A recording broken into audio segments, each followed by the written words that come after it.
day of 2020. This has been quite a year. I started doing these videos after my poetry teacher, Gerald Barracks, was killed. He was 86, but in excellent health and out walking, and someone ran over him. And that was last December. And about a month before, uh, a friend of mine, a writing friend that I had known since we had writing classes together at North Carolina State University, and um, our children have sort of grown up together and known each other and spent time together. And she had died rather unexpectedly at the end of November. And then a friend of my son's was killed in a car accident in January. And then another friend who I went to, a friend of mine that I was danced the Virginia Reel with in fourth grade. Um, and I remember him. He was a very nice guy, and I am thankful that I got to know him. And he died. He had been sick for a while, and he died last February. Um, that's a lot of loss, and you might be in that situation where you've experienced a lot of loss in 2020. It seems like the energy is shifting, and I heard an astrologer say that a lot of people are just going to want to check out with this whole 2020 thing. um, and that might be what's happening. I think about my friend Elizabeth and how she didn't have to see any of this craziness that's going on. Um, and I'm thankful that I'm here to see the craziness. But I can, on a soul level, I can understand where, people might want to, we don't know how that's done. We don't know if we make an agreement with God on how long we're going to live. I mean, if, how all that works. I don't know. But, I can certainly see that a lot of people seem to die in one way or another in the past year or so. And that might be increasing for 2021. I hope not. But it might be. I mean, I don't know. I also know of one adult suicide from this year, one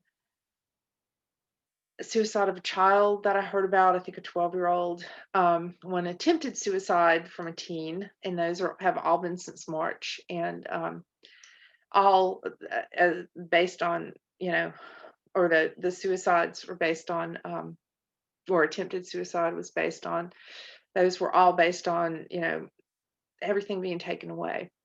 And we don't hear about that. I see a lot of propaganda, and I call it propaganda because when you look at the mainstream media news feeds, sometimes I get those on Facebook, and when you look at those, you see a lot of people who really believe this and are just cheering this on, and so and so died of COVID-19, and we just accept that because the media tells us that. I know there's a video and there's a clip in it, and I will put that in the comment section. But there's a clip of the mainstream media and what it's saying in Los Angeles, and then what an investigative journalist actually went and found at hospitals in Los Angeles. So I really don't trust mainstream media at all. And I've noticed that there are a lot of COVID-19 propaganda stories. Now, they may be true, they may be partly true, I don't know, but I'm curious as to why we're not seeing anything about suicides. And I read a comment from someone earlier this year saying that that person's, I think that person was a nurse or sister was a nurse, and that they were told not to kind of downplay any suicides. I don't know if that's true. I'm curious about that, but I noticed that that has happened in media, and we're not hearing about these things. And I also know of a teen who was murdered, and it was during all this house arrest. And um, I don't know the details and specifics of it. I know actually, and I heard of another teen that was murdered. That I didn't know her, but I heard about that. And you wonder how much all this, kids being out of school and all this kind of chaos contributed to either one of those or any of the suicides. Probably a lot. And I've tried to work hard to find things for my kids to do, because I saw when everything was taken away from them, when my then 19-year-old was just, his swim career and college classes and all were just taken away. And because of something that somebody might get sick, but we don't really know anybody who has gotten sick. So it's kind of, it would be hard if we were just, driving around running over dead bodies, but it would be, but that's not happening. And I'm not saying that that should, that anything should close these activities down. I think people should have freedom of choice. And all that stuff was closed down, and I saw what it was doing to my kids. And I'm very thankful that they were all able to do something this summer. I think things are going to get more restrictive, and I'm really thankful that the place they were, I'm not going to go into detail about that, stayed open. And I think that it saved a lot of lives, because I think that kids really need to be able to do stuff right now. However, as we've learned with swimming, you have to suffocate yourself sometimes to be able to participate in activities. And we're not going along with that. So that's part of the new normal that they want to foist upon us. And soon it will be, you have to get a test or you have to get a VAXX to participate. So I'm thankful that, I know this is supposed to be about being thankful, and I'm talking about all the stuff that's happened, but there's a lot to be thankful for. And I'm thankful that in all of this mess, that we've been able to meet some people who've really helped us through it. And I'm also thankful that Mr. Comic Mom's job is still there. And that may not be tomorrow. A lot of people have lost their jobs. A lot of people will lose their jobs. That's part of this psychological operation, is shutting down the economy and getting us all in a position where we're so desperate, and we've seen that with, kids who are going back to school. The parents are so desperate that they are, willing to suffocate the kids, and to allow the kids to suffocate themselves, or to other dehumanizing things. So, that they're going to continue to do that. They're pounding this narrative as if it's real, even though a lot of people are seeing the falsities of it, and that's coming out. But and a lot of people are complying, even though they understand that there's a lot of falseness around. So I am thankful that I have noticed, and I don't want to get anybody into trouble, so I'm not going to go into details, but I'm very thankful. By the way, we started social media cons this year, and I'm so thankful for that. I'm so thankful that my poetry teacher's funeral was so beautiful. I think he would have loved it. I think his spirit was there. His children, so lovely, and they read poems by him. And I'm thankful that we got to, if that had to happen, that we got to go to that, and it inspired me to start doing these videos, and it inspired, and then that led to. And I know that Jerry Barracks is, if you're listening, I know, I think, I know you appreciate what I have to say, because he was always very encouraging with creativity, and I'm very thankful for that. And I think he would appreciate that I'm trying to honor him a little bit and stuff I learned from him. And then that led to social media cons. I remember doing the last comedy show I did in March. It was at a, uh, not Canoga Park Bowl, Corbin Bowl, and I was really afraid after that. I remember, and my son had gone to a friend's house, and we drove right straight from Hollywood, and my son had to go with me to the comedy show. He wasn't in there; he was just out reading or something. But he did that, and that was a lot of fun. I'm very thankful we got to do that. And of course, a week later, we wouldn't be allowed into the friend's house. A lot of people wouldn't let us in their house now that would let us in, a year ago. So that has changed.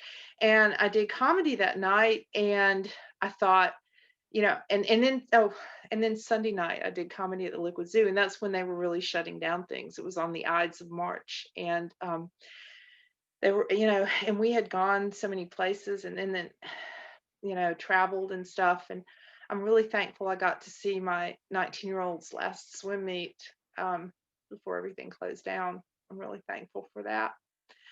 Um, and then the Liquid Zoo, that was a lot of fun.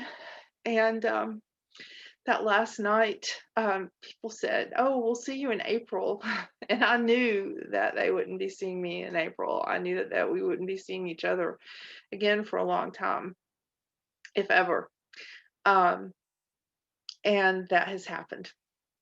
And I am, that I'm very thankful. There's good news though. There's good news. That was a really difficult evening, Sunday night, and we came in, and I remember I was texting my husband, and bars and restaurants were closing, and I didn't know how that was going to happen. We'd never been through anything like that. Um, I'm getting something in my eye that's burning it. Sorry about that. But anyway, that was the March 15th. And at that time, everything closed down, and I saw the effect that it was having on my kids, the effects that it was having on them. And I think it's something that they'll always have to live with. But I was trying to mitigate that. And I was trying to mitigate it by finding stuff for them to do, and that took a while. We did a lot of protests and met people, freedom protests, and they were very.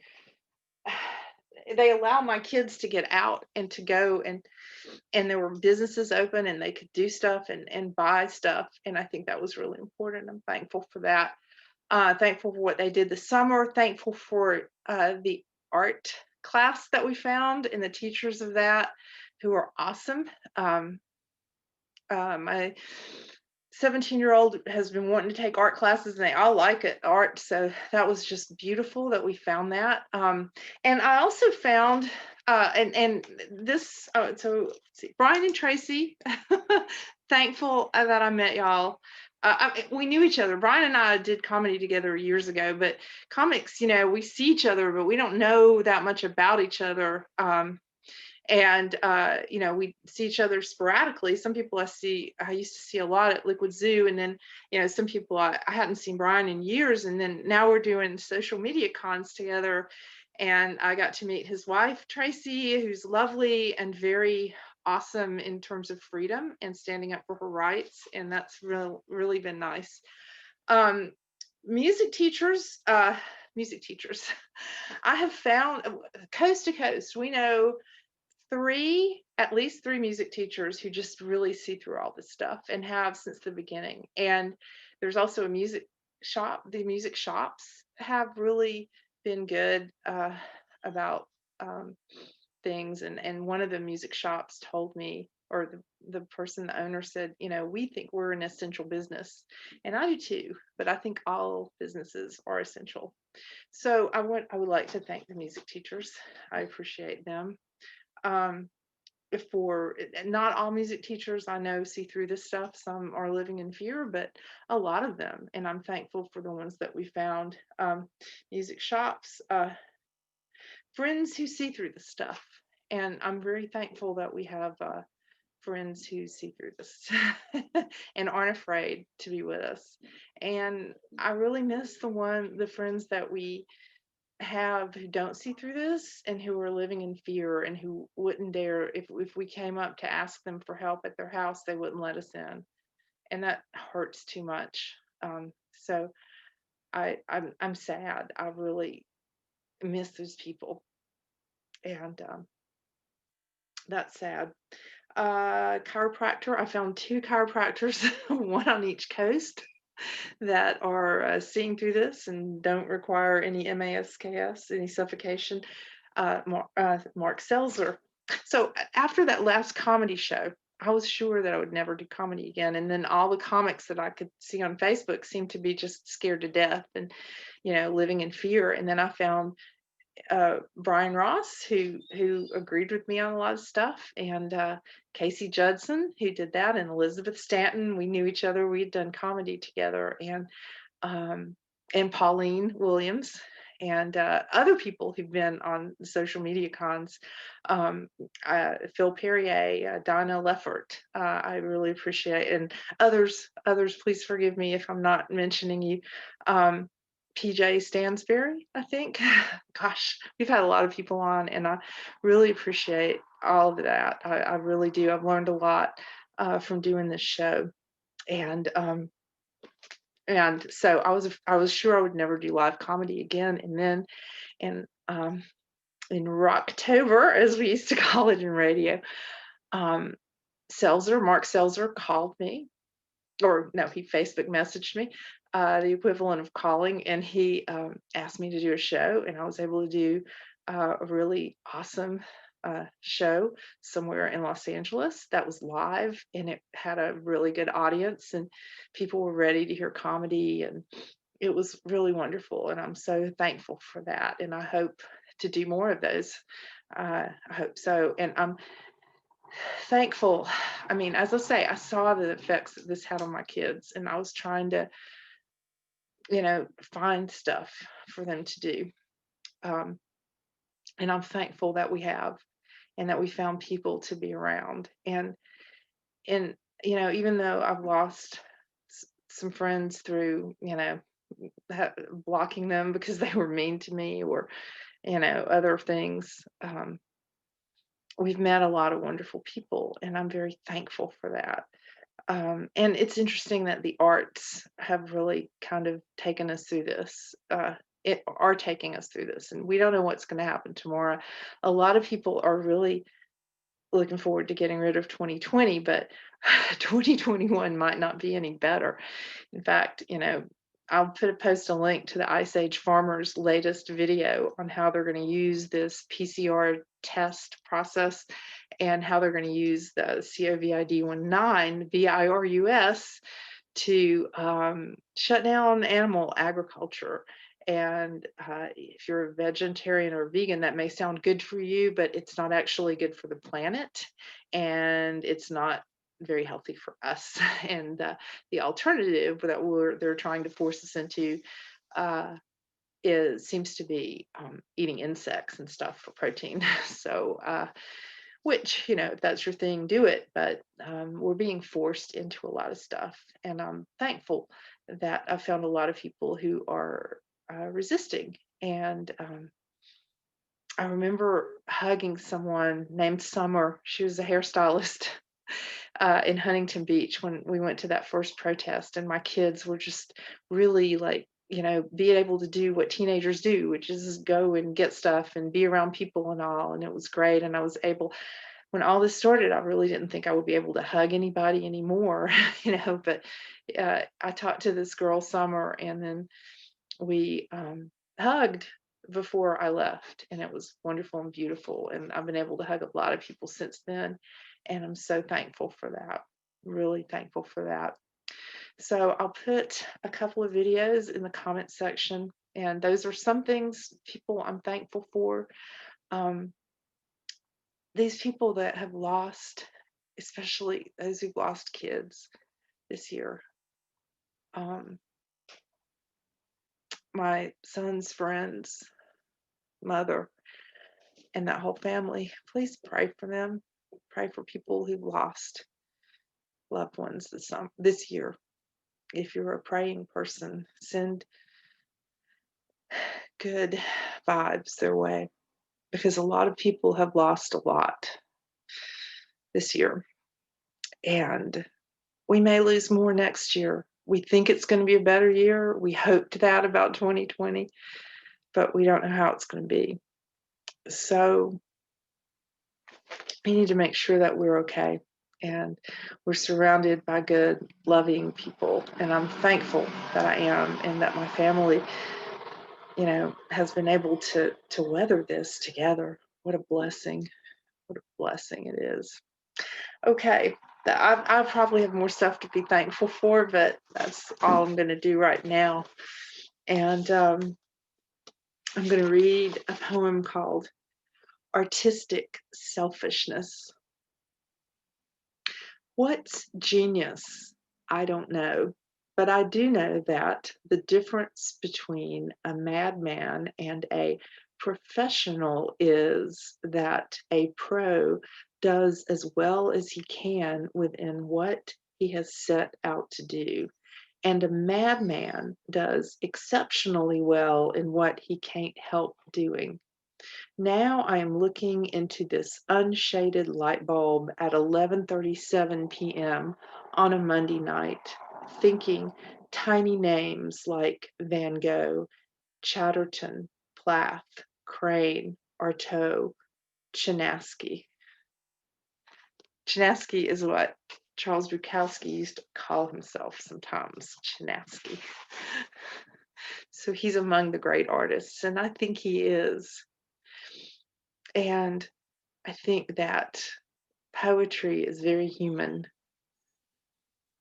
Of course, who can go to a library these days? I miss the libraries. I really do. Okay. I think that's all for now. And I appreciate your listening to me. Chances are good if you're listening, then you're not, you don't think I'm a moron, or maybe you do think I'm a moron. A lot of people have called me that. I might have been called a moron more this year than normal. Than I'm normally called a moron. But anyway, it's been a great year. I'm thankful for comics. Thankful for, very thankful for my family. Thankful for artists, musicians. Disappointed in the sports people because they've gone along with all this so easily. And I'm hoping that we'll get alternatives so that my kids will be able to swim again without depriving themselves of oxygen and putting them at risk of bacterial infections. But we'll see.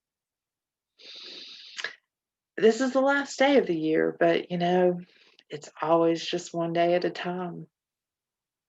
So I hope that whatever you're dealing with, that you will take time to love yourself and show some care for yourself.